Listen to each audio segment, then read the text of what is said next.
Welcome to the Find Your Voice, Change Your Life podcast with psychologist Dr. Doreen Downing.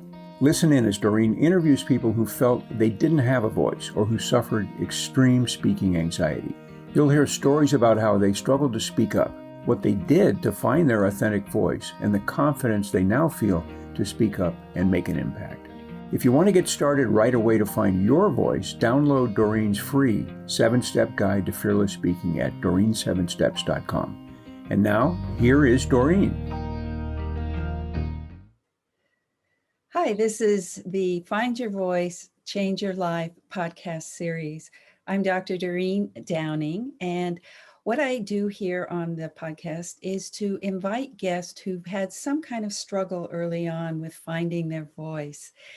And then they go on some kind of personal growth journey, usually, and be able to connect with, discover who they really are, and use their voice then to come out into the world and share their gifts. Today, I'm really happy to welcome Daniela. Thank you. I'll read your bio so that people will know a little bit more about you. Best D Life with Daniela, helping you find the bliss in your busy. So I'm going to repeat that, helping you find your bliss in your busy. Just reading it makes me go, ah. She helps overwhelmed women live a lifestyle they love through simple systems to manage their time and daily tasks. She works together with her clients to create customized self-care and stress management strategies to live a more balanced, healthy, and happy life. She has been a social worker for 20 plus years, trained in all things self-care, mindfulness, stress management, and coping skills. She is also a busy mom of 2 kids, a 19-year-old son in college, yay, and a 15-year-old daughter in high school, yay, there too. So welcome, Daniela. I'm really You, Doreen. happy to have you come and share your life journey, actually. So that's where I like to start is what you remember, any kind of, sometimes it happens in family, sometimes it happens in schools, just the early experience of feeling like you didn't have a voice. Um, I think, and I know I've shared with you, my earliest kind of recollection of feeling like I shouldn't talk or I should, pull back on what I thought I was probably in about third grade. I was at a friend's house and we were just playing. I think we were putting on makeup or something like that. And I still remember though so clearly, she said something like, admonishing me and saying like, you're just being bossy, and it really stuck with me that having a differing opinion from somebody else was being perceived as bossy. And I kind of obviously subconsciously pulled back over time. And I have friends now who knew me in high school but didn't really know me. And they would even say, I was always just very shy, very quiet. I didn't speak up. Even if I was part of a group, I never really felt like in the mix. I was just kind of observing rather than really investing who I was. And I think it took kind of leaving town, going to college, and being kind of free of that definition of who I was to really feel comfortable re-exploring who I was, doing things that I wanted to do, even if nobody else in my circle was doing them, and really exploring my own interests and following my path and that inner voice of the things I wanted to try and wanted to do and that type of thing. And so, it was definitely a mix, I think, of things I was aware of and not aware of, and a lifelong process of being able to kind of let go of certain obviously limiting beliefs and thoughts that were ingrained from being told I was bossy when I was young, and now if I see it in my daughter, I try and instill that, being strong-willed and being determined and having a voice is a strength and not something to be, ashamed of or hold back on. I mean, definitely still be respectful and all those things, but I think as women, we need to help empower our younger generation and girls to see themselves as being capable of having a voice, and that it's okay to have an opinion, even if it's a strong one or a differing one. And that doesn't mean you have to kind of withdraw and hold yourself back. That's part of my message, is to empower and really help you live your best life by following your inner voice. Mm-hmm. Yeah, you told me a story right before we got on here about somebody that you worked with and referred to you as D, an inner D voice, because I guess Daniela, and she followed her inner D voice. And I guess that's what the best D life with Daniela means. Mm-hmm. You mentioned, and it just really struck me that that age, the early age where we're learning about ourselves relative to the world around us. And first it's family, of course, and sounds like there must have been enough yay you to give you a sense that you can speak up, and then our circle widens, and that's when we start testing who we are. Mm-hmm. And that's what Yeah. happened, is that you encountered some kind of um, some kind of resistance or some kind of judgment, some kind of criticism, and you took it as criticism, apparently. Yeah. Bossy, because I mean, now we have all these uh, You I look don't at Tina Fey's Bossy Pants book, I think was like a bestseller, and yes as a strength. yeah, but then growing up, so you took it as something was wrong with you. Is that what you're saying? I think that it wasn't accepted maybe to be bossy. Socially, if you wanted to be accepted, you had to go with the flow. And it's amazing how, there's not a ton of things sometimes I can remember from last week, let alone, third grade, but yet that was something that stuck. And I think it is some of those earlier events that really can have some of those deeper, long lasting effects, where it's such a impressionable, imprintable stage at that point, as well as we're our most open and vulnerable. We don't have those defenses and those walls built up at that point. Those defense mechanisms are not really in place yet. And so that's why I think when things come at us at an early age, I've talked to so many women myself, and I'm sure you have as well, where when they're really digging deep into where certain thoughts and beliefs and, kind of patterns come from, it is from an early point, because that's when we're just still developing our sense of self. And so to recognize the impact those different things can have, 20, 30, 50 years later is amazing. Mm-hmm. Yeah, I liked what you said about the imprintability, I guess you might call it, that we are open and we're vulnerable. And that's the place where some kind of messages get imprinted on our psyches, and we move on. And it sounds like you moved on and then changed your behavior as you moved into high school. Became. Yeah, definitely. And it's interesting because and I can see it, but I can't necessarily stop it. Even though I've grown in certain ways and really have found my voice and found my sense of self, going back to a high school reunion about 10 years ago, I became that person again. And it was weirdly uncomfortable to be like, oh my gosh, as soon as I'm around these people again, I became that. And it's not like anyone's not nice to me or, anything like that, but just it's interesting how strong some of those patterns can get ingrained in us. Even when we know differently, they still kind of find that way in. Mm-hmm.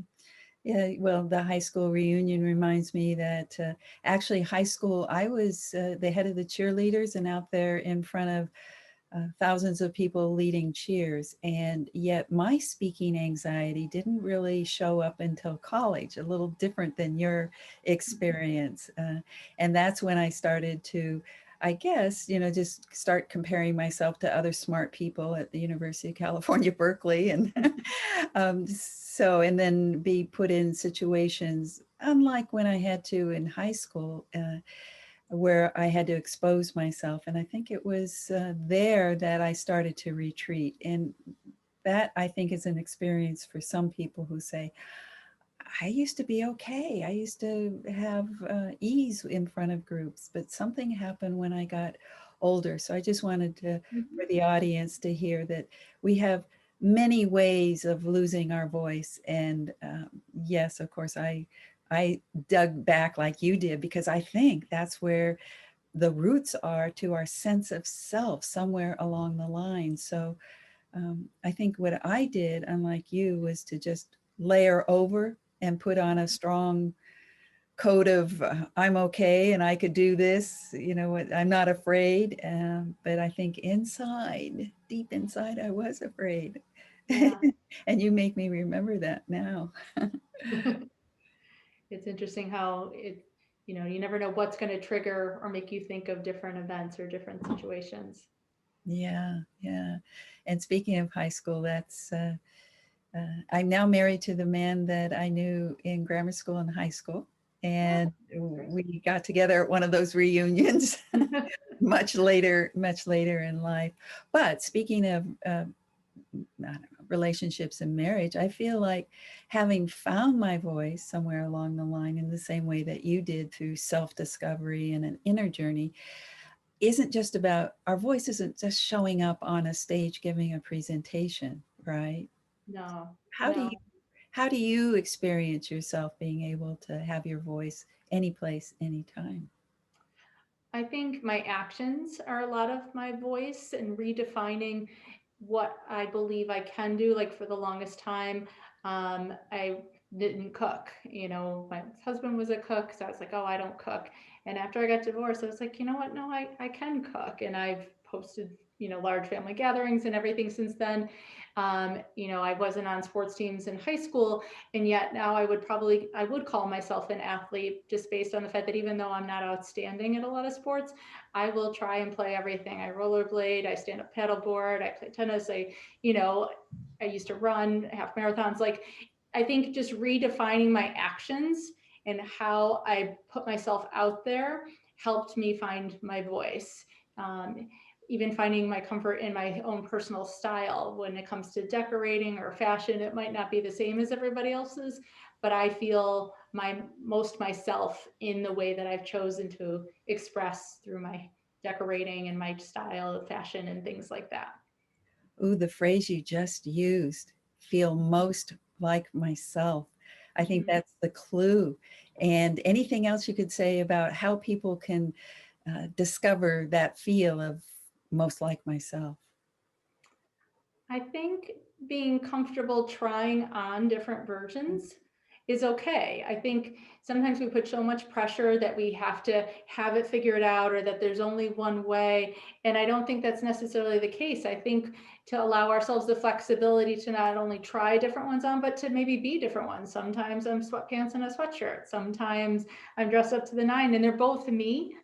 But I think just having that comfort and having different strengths and different versions of ourselves and different voices is okay too. Sometimes I'm going to be more authoritative, sometimes I'm more naive, and that's okay. I think getting comfortable with our flaws, and not even our flaws, I don't like that word, but our areas that are not as strong or our vulnerabilities is part of finding our voice too. Getting just as comfortable with what we don't know or where we're not as strong is very powerful. Hmm. Yeah, we are multidimensional, Mm-hmm. aren't Yeah. we? And what I get from you and a lot of the people that I've been interviewing is yet there's this core inside of us. And yes, there are parts, but there's a center authenticness of a life force that's running through Mm-hmm. us from a source. What do you say is your source? I mean, I think looking back over the years, I think trying new things has been where I have felt the most me and the most alive. Um, Doing things that my friends weren't doing, trying new experiences, and just believing that I can do it, even if it seems a little crazy. There was a song that I remember from like the early 90s. It was called Watch Me by Lori Morgan. And if you think I won't, just watch me was kind of one of the lines. And I've really embraced that. Like, yeah, I'll give it a try. As long as it's not like dangerous, so I'm going to kill myself or hurt anybody. For the most part, I can embarrass myself and be okay. Yes, well, that, Watch me try. oh, I love that phrase. I hope people pick up on that. Watch me. It's a bold kind of statement, isn't it? Well, this COVID, whatever this last year that we've been doing the sheltering in place, I found a voice inside that is about art and watercoloring and I've been taking classes, and now I've got about 100 paintings I've done in this last year, and they're all in a portfolio, and I'm so proud. And my sister wanted one of them, and I went, oh, they're like my little babies. Oh, it's hard to give it away. So it's like part of you, yeah, you put yourself out there on canvas, which is fantastic. that's true. More, and then the reflection back, sometimes I go, oh, I did that. So that I'm hearing that in you too, about the joy of trying new things, and that seems to be one of your messages. So Yeah. this is wonderful, finding out how early on we are robbed, or we put away our authentic selves so that we could fit in or not be judged by others, and then how long a life you could live. But then there are people like you, coaches, and people like me who go, wow, there's another way. Let's go back to find out this inner, precious, strong, vibrant self. So Mhm. tell us more about what you do nowadays, given that you are able to share who you really are and support I others.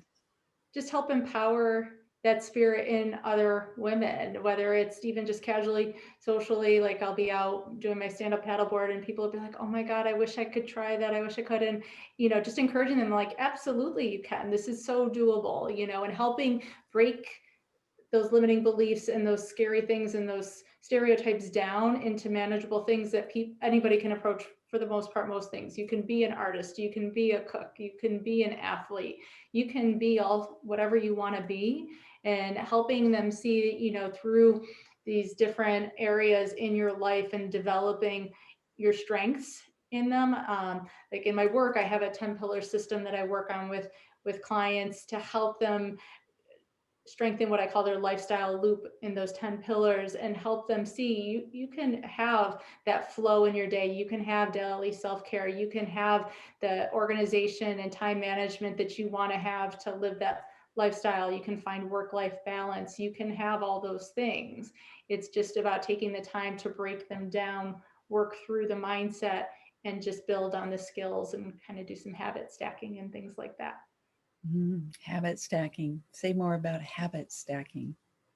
I think habit stacking, and it's not an original term, so I won't take credit for it, but it's a strategy to help take what looks like an overwhelming idea of, having a morning routine. People are like, oh my gosh, I barely get up and get out the door. How do you even think of having a morning routine? And so it's not about making these massive changes, because if it's hard and it's unmanageable, you're not going to do it. But to take maybe 5 minutes and start changing your morning 5 minutes at a time. And by building those 5 minutes, first you get up and maybe do 5 minutes of meditation. Maybe you get up and do 5 minutes of just having your coffee yourself, whatever that looks like, but you build in small little habits, and you take the time to build each one so that that's the easy automated part. And you're stacking those habits to create now a bigger system and routine where you're, doing 20 minutes of yoga, some meditation, and you're rolling out the door and everyone's got their stuff and no one's yelling. And it's like, holy cow, I made a morning routine at 5 minutes at a time. I know that was a long way to explain it, but. Oh, no, but it was very clear, so that I think followers here can say, oh yeah, that's doable. And I think that's what you're doing. Your message, your voice is saying, hey folks, you can, and there's an easy way there. It doesn't have to be hard to change, or to find your voice, or to try something new. Wonderful. Well, we're coming to an end, and anything else you want to say to listeners about what you offer, what you do, words of wisdom? Definitely to believe that it's all possible. I think helping to people see the possibility and the options is something that I love helping them see. It's like that, helping them get that light bulb moment, so to speak. I think sometimes we're so focused on what's not working, we don't see the options and the possibilities, or reframe our mindset around it. And so that's the first step to really then being able to find that bigger picture of, like I said, what I call in my program, the lifestyle you love. And I would love to be able to help your listeners on their journey to finding their strength in each of those pillars, to finding that work-life balance and those habits and systems that help make their day flow, that help them manage their time and daily tasks, so that you feel like not only did you get the things you had to get done, but also the things you want to do and have time for all that fun and other things that you feel overwhelmed and like aren't always possible on an everyday basis. Ooh, possibilities. Yeah. I have a book called The Art of Possibility, and it's a phrase that I love, the art of possibility, and you represent that. So tell us then where to contact you. Sure. My website is bestdlife.com. I'm also on Instagram at best_d_life. I'm on Facebook, LinkedIn, Pinterest. So most social media, you can type it in and find me, and feel free to just DM me, send me an email. I would love to chat and see how I could, look at what's going on or any types of services that I can offer to help support you in living that lifestyle you love. Lifestyle that you love. That's a great note to end our time together.